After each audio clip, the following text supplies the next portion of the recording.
Hey everybody, Economic Ninja here. I hope you're doing well. I want to talk today about why you need to be afraid of what's coming. I've talked about fear a lot on this channel and how to use it as a motivator and how it works great to kick you into gear and get you moving. And I still think there's a lot of people, well obviously we know there's so many people that have no concept of what's going on when it comes to inflation, the real rate of inflation, as opposed to how bad it can get. A lot of people think that this is just a little blip, but it really isn't. A lot of people do not understand what's going on with the food right now. The food's not only going up in price because of money circulation and more and more people are waking up to the fact that we have food supply issues, but also that we literally have food supply issues. We have processing plants burning down around the world, or especially around the country, and we're signing agreements with countries that are making it harder and harder to get food into our own hands. I just watched, we all have watched a downturn in the stock market where people I work with just lost 20 to 25% of the value of their 401ks. Just gone, right? Now, I've told you before, I was an investor prior to the dot-com bubble, got out, and then got out before the real estate bubble, and which also took stocks down with it, right? Now, back in 2001 and 2008, the Dow Jones took a 50% haircut each time. Yet, for the last couple of years, I've been warning people about this one. And if you look at a stock market chart, the last, let's say, since 2000, you'd see the stock market goes up and then it gets cut 50%. Then it would go back up to about a little bit above what it was at in 2000, got cut 50%. And now you see the stock market just up here. And everybody that I talk to says literally the same thing. This time's different. It's different. They fixed the problems. The sad thing is that people don't have, we as humans don't seem to have really good memories. And, when we read our history books, we read about economics and economic downturns like the Great Depression, that was maybe a chapter, an entire chapter of a book in your history book. And so what happens is human beings, we put like a timeline to that, like, it didn't last that long. It didn't last that long when I read about it. There must not be a lot of information out there because there wasn't a lot to it, right? Even though we all have seen videos of the Great Depression and seen how horrible it was with the soup lines and people going hungry and losing everything that they had, right? We don't really conceptualize it as like, oh, this can happen again. And the thing is in this world right now, we're in a time where this bubble, everything from real estate stocks have exploded, just absolutely exploded. And to think that it can't happen again is, to me, absolutely ludicrous, right? But it is happening right now. Now, the downturn that we just saw in the stock market because of the inflation narrative and supply chain story was fast. It happened really fast, but it didn't happen as fast as what we saw or experienced in 1987. And I think that we're going to see something even stronger this fall going into the Christmas season, because data points all over are going to be pointing to a total and utter collapse of our economy, right? Especially with what's going on in Europe. That is some very serious stuff. I mean, they could barely even get to tightening policy and raising rates before they have to start bailing out the country again, that entire region of the world. And I've said it before and I'll say it again. I believe that we have, once Europe's economy collapses, we have a couple of weeks, maybe 4 at the most, before you see it hit us here in America. And even if you don't live in America, it's a very big deal. And the reason why is because as of right now, the US dollar is still looked at as the reserve currency by many countries, even though we know that many countries are right now in the process of walking away, which means, and to be honest with you, it's like the story of the fig tree being cursed. The second it was cursed, even though it looked alive, it was dead. It wasn't until the next day that you could see it all withered and dead.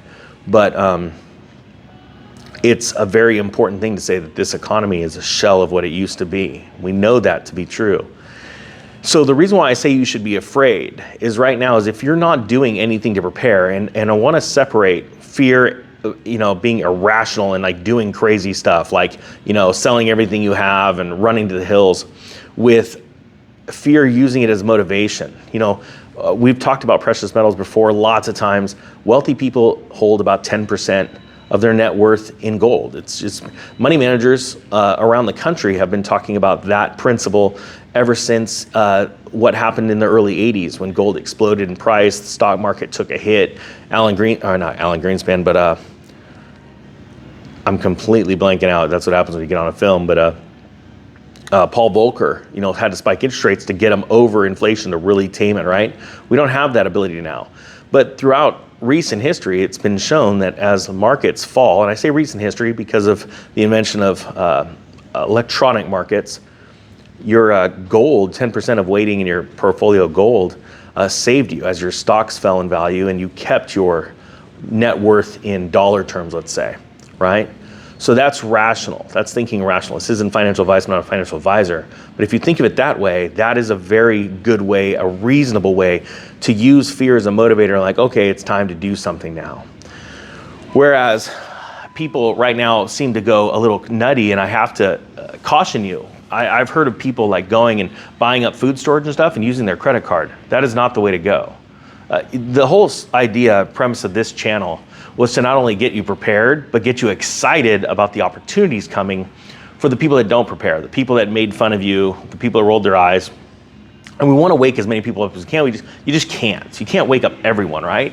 Now, does that mean we can't be a couple million people strong around the world, ready to rock and roll, buy assets, pennies on the dollar, and then be good people with them, rent them to good people, start businesses that produce lots of jobs as other companies fail because they failed to see the warning signs? Yes, that's what this is all about. But I want you to understand why you should be afraid right now. This food crisis that is already underway right now is very, very real, very serious. We're seeing monkeypox vaccinations starting to be handed out. You're seeing the hepatitis in young children. It used to be that normally that type of hepatitis strain that we talked about a while back, would have like 1 or 2 cases in the country. Now you've got something like, 900 cases around the world? It is getting serious, right? It seems to be a lot of things hitting us all at once, whether they be planned or not. I'm going to be honest with you, I think a lot of them are planned. Because throughout history, we've been able to look back into history and see when governments are able to try and control or are able to control people through a narrative or through fear, right? That's what they do. They get you into fear. So why don't we use fear as a motivator? Say, well, we know that governments have done this in the past. Why don't we use it as a motivator to get prepared? Because if you're ready and you're prepared, you don't need the government. That's exactly what happens. You don't need the government. The more people that are prepared that don't need the government for a handout of fiat fake money, then what happens is they fade into the distance. They become less and less powerful.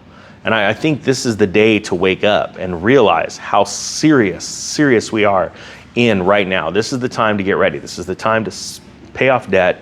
I know people that have a portfolio of 10 homes or so, and they're selling some homes to pay off other ones. So their cash flow increases, and then they are able to be ready for this downturn in the economy. Even though they don't happen overnight, they know that eventually they will happen. You've heard Michael Burry say it before, and other people say it, even a broken clock is right twice. Well, are you going to be at least right twice? Because those 2 times that you're right, you are right. And everybody else is dead wrong, and they're sitting off the sidelines while you guys are taking advantage of things. All right, guys, I hope you got something out of this. Use fear as a motivator, but again, rationally. Think about it. It wakes you up, it encourages you, it gets you going. But don't go and put food on a credit card that you can't afford, okay? Because you never know when this is gonna happen. All right, guys, that being said, I thank you so much for watching. The Economic Ninja is out.